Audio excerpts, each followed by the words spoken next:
There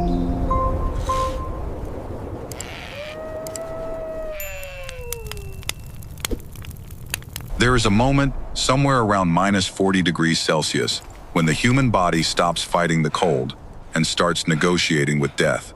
Your fingers go first, then the reasoning, then something quieter, the part of you that still believes morning is coming. Most people will never know that moment. The Mongols built an entire civilization inside it. For roughly 5 months every year, across a landscape so exposed and so merciless that even sunlight offers no warmth, families lived. Children were born. Fires were kept. At temperatures that shatter steel, that freeze breath before it leaves the mouth, that can kill exposed skin in under 2 minutes, life continued. Not survived, not endured. Continued. With a precision and intelligence that most modern people, wrapped in central heating and insulated walls, will spend their entire lives never needing to develop. The Mongols did not conquer winter. They did something harder. They understood it, deeply enough to raise children inside it, season after season, across one of the most hostile environments this planet has ever produced. What they built was not an empire first. It was a system. Here is how. To a traveler seeing one for the first time, a Mongol yurt looked fragile, temporary, almost apologetic against the endless scale of the steppes surrounding it. That illusion lasted exactly until the first blizzard arrived. The circular shape was not aesthetic. It was the first layer of a carefully engineered defense system. Modern buildings trap cold in corners, dead zones where stagnant air pools and frost begins its slow work. The yurt eliminated corners entirely. Wind didn't slam into flat walls. It flowed around the structure, losing force the way water parts around a stone in a river. But shape alone wasn't enough. The wooden lattice frame, called the khana, was built to flex under pressure rather than resist it. In extreme cold, rigid structures become brittle. They crack at the worst possible moment. The yurt didn't fight the storm. It moved with it, force dispersing across the circular frame the way shock travels through the spokes of a wheel, absorbed rather than concentrated. Then came the felt.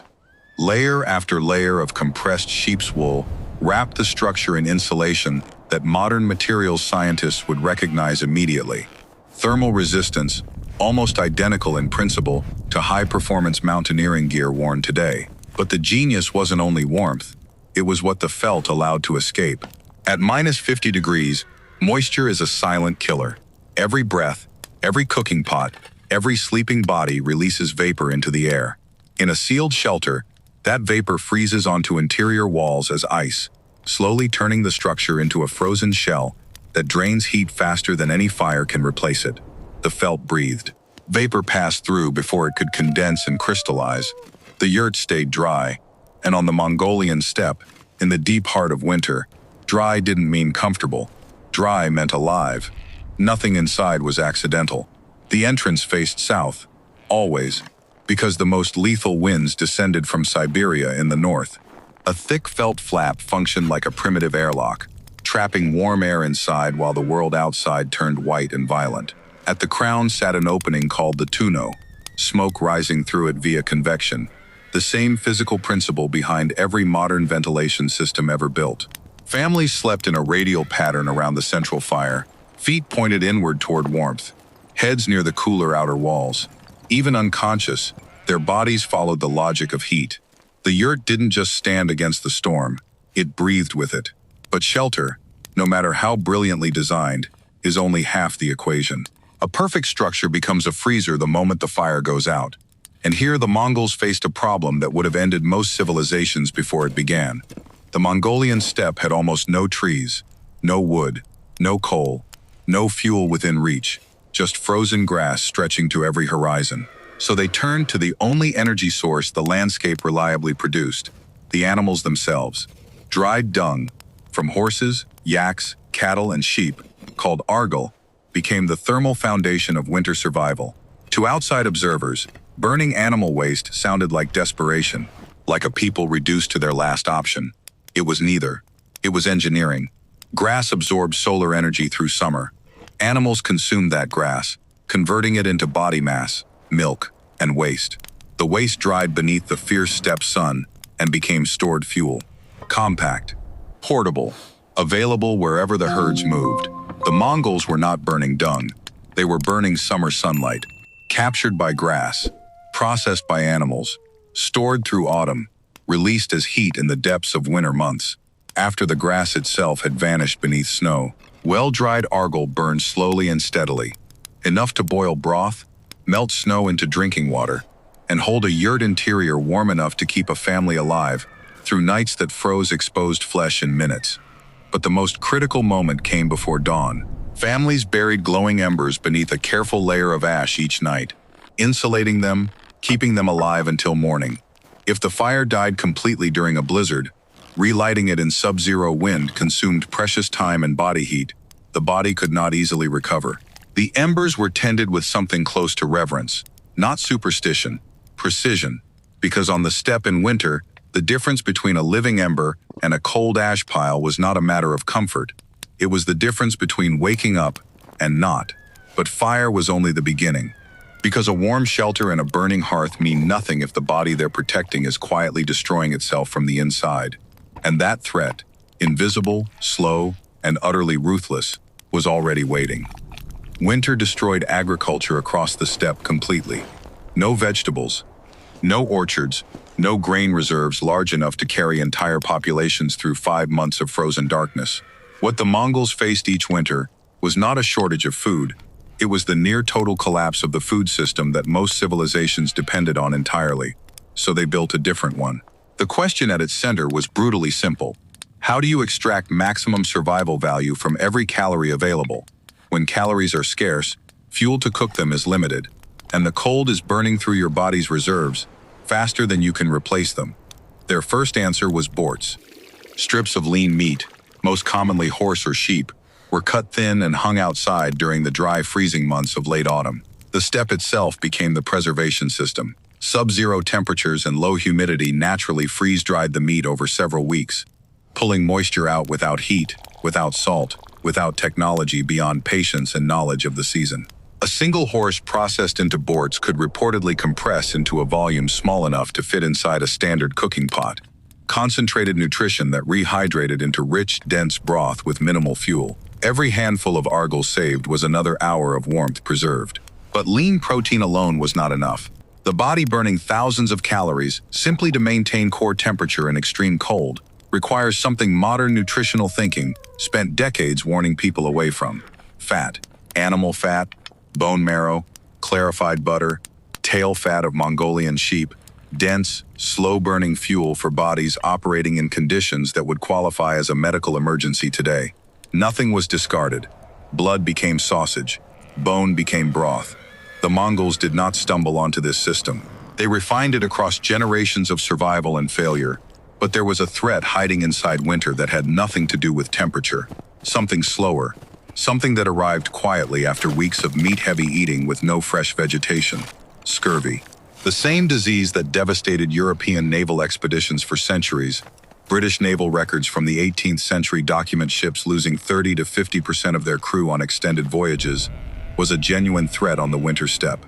Whole expeditions failed not from storms or enemy fire, but from the absence of a single nutrient. The Mongols solved it through fermentation. Arag, fermented mare's milk, had been a staple of steppe culture for thousands of years, with archaeological evidence suggesting production dating back potentially to around 3500 BCE in Central Asia, though exact timelines remain debated. Rich in probiotics, B vitamins, and meaningful quantities of vitamin C produced during fermentation itself, Arag offset deficiencies that accumulated across months of winter eating. But Arag was never only nutrition. Imagine 4 to 5 months inside a felt shelter the size of a studio apartment, blizzards lasting days, darkness arriving mid-afternoon and refusing to leave until mid-morning. Wind that doesn't gust. It presses, constant and relentless, until the sound becomes indistinguishable from silence. In those conditions, a warm fermented drink passed between family members around a fire was not a luxury. It was architecture for the mind. Modern survival psychology suggests that psychological resilience, the will to continue functioning, can be as determinative of survival outcomes as physical resources in prolonged extreme conditions. The Mongols understood this intuitively, centuries before any researcher gave it a name. Morale was not separate from survival strategy. Morale was survival strategy. And then there were the animals themselves. Not livestock, not property, infrastructure. Mongol horses were shaped by the same brutal selection pressure that shaped the people who rode them. Stocky, low to the ground, covered in dense winter coats that imported breeds lacked entirely. When snow buried steppe grass beneath frozen crust, Mongol horses did something other breeds could not. They pawed through it, breaking the surface with their hooves, feeding themselves in conditions that would have left a European cavalry horse dying within days. In storms, herds were sometimes positioned deliberately upwind of camp. Dozens of animals clustered together generated measurable collective warmth, a living windbreak no constructed barrier could fully replicate. Sheep provided wool that became felt, that became the walls keeping families alive. Yaks produced milk with fat content significantly higher than ordinary cattle, sustaining families at elevations where standard livestock struggled to survive at all. But perhaps the most quietly remarkable thing about the Mongol herds was this: the animals were also sensors. Horses turning away from the wind, not grazing, not moving, simply turning, indicated pressure changes preceding incoming storms. Sheep refusing to graze despite available grass signaled atmospheric shifts hours before any human could detect them. The herd processed environmental data continuously, instinctively, without being asked. The Mongols read that data, and it kept them alive. The herd wasn't separate from the survival system. The herd was the system. But food, fire, shelter, and animals only keep the body functional. They cannot by themselves keep a people intact across generations of winters. For that, something else was required. Something no technology could manufacture, and no single season could produce. And that something was already being built, quietly, inside every Mongol child before they were old enough to understand what survival actually meant. In the winter of 1812, Napoleon led what was arguably the most powerful army ever assembled in European history into Russian territory. Estimates suggest he crossed the border with between 400,000 and 500,000 soldiers. Fewer than 100,000 remained combat effective by the time the remnants staggered back. Cold, starvation, and disease accounting for losses that battlefield casualties alone never could have produced. The French soldiers were not weak, not cowardly. They were simply unprepared for a world where winter had agency. The Chinese dynasties that bordered the steppe for centuries understood the threat differently. They built walls, enormous, permanent barriers designed to maintain separation between the agricultural civilization inside and the hostile environment beyond. The wall was an admission, written in stone across thousands of kilometers. We cannot exist where they exist, so we will not try. The Mongols did not build walls against winter. They went inside it and made it their home. But military advantage doesn't explain how this happened. Military advantage was the result. The cause ran deeper, transmitted between generations so quietly, so consistently, that it eventually stopped feeling like knowledge at all. It felt like instinct. Mongol children did not attend classes in survival, no manuals, no formal curricula. Knowledge moved through repetition and responsibility. Tasks assigned early, expectations held consistently, consequences delivered not by punishment but by the environment itself. A child who neglected the fire didn't receive a reprimand. They felt the cold enter the yurt before dawn. Discipline was not imposed on Mongol children. It was grown into them. The way felt grows into layers, each one reinforcing the last, until the structure holds against forces that would have torn a single layer apart. And it was never individual. Fire tending, fuel gathering, herd watching, food preparation, every critical survival task was shared, woven into collective daily rhythm, until the community itself functioned like a single organism maintaining its own warmth. Modern survival psychology calls this distributed cognition, the idea that a group can process and respond to environmental threats more effectively than any individual within it. The Mongols had no term for it.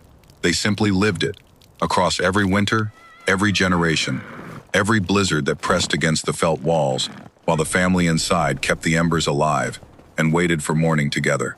Because the greatest enemy of survival in prolonged extreme conditions is not the cold itself. It is the moment a person, or a people, stops believing that morning will come. The Mongols refused that moment, not through optimism, not through denial, through system. Through routine, so deeply embedded, it continued functioning even when hope was difficult to locate. Through community so tightly interdependent that no single person carried the weight of survival alone. What kept them alive wasn't any single tool, any single technique, any single stroke of genius. It was the refusal to panic, built into them before they were old enough to understand why. Step back for a moment and look at what the Mongols actually built. Not the empire, not the military machine that terrified medieval Europe and reshaped the political geography of 3 continents. Look at the other thing they built, the quieter one. A yurt stayed warm because felt breathed correctly. Felt existed because sheep were managed carefully. Sheep survived because the herd was read intelligently. The herd moved because horses were bred for the specific demands of that specific landscape.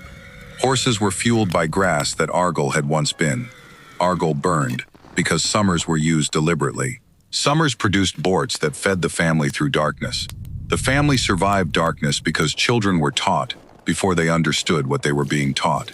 And the children, warm, fed, alive, would one day tend the embers for children of their own. Every piece fed every other piece. Remove one, and the machine doesn't slow down, it collapses. This is what separates the Mongols from every civilization that encountered winter and failed. Not superior weapons, not exceptional genetics, not the fortune of a milder climate or a more forgiving geography. They built a system so precisely balanced with the world around them that the environment itself, the same environment that killed Napoleon's armies, that drove European sailors to scurvy and madness on long voyages, that froze entire civilizations into paralysis, became something the Mongols could move through, not conquer, move through. There is a difference, and it matters more than most modern people are comfortable admitting. We live in a civilization that has spent the last 2 centuries telling itself a particular story, that survival comes from control. From technology powerful enough to override nature rather than integrate with it. From systems centralized enough to manage every variable, predict every threat, eliminate every vulnerability. The Mongols told a different story. Survival comes from balance. From systems that remain honest about what the environment will and will not allow. From communities distributed enough that no single failure point can bring everything down at once. From knowledge passed between generations not as information, but as habit. And here is the question that the frozen steppe leaves behind, drifting across the centuries like smoke from an Argol fire. If everything you depend on tonight, the grid, the supply chain, the infrastructure humming invisibly beneath your daily life, if it went quiet by morning, what system would you have left? Not what technology, not what app or device or stockpile. What system? What community? What knowledge already living in your hands? The Mongols answered that question across 5 brutal months, every single year. Their answer was not written down.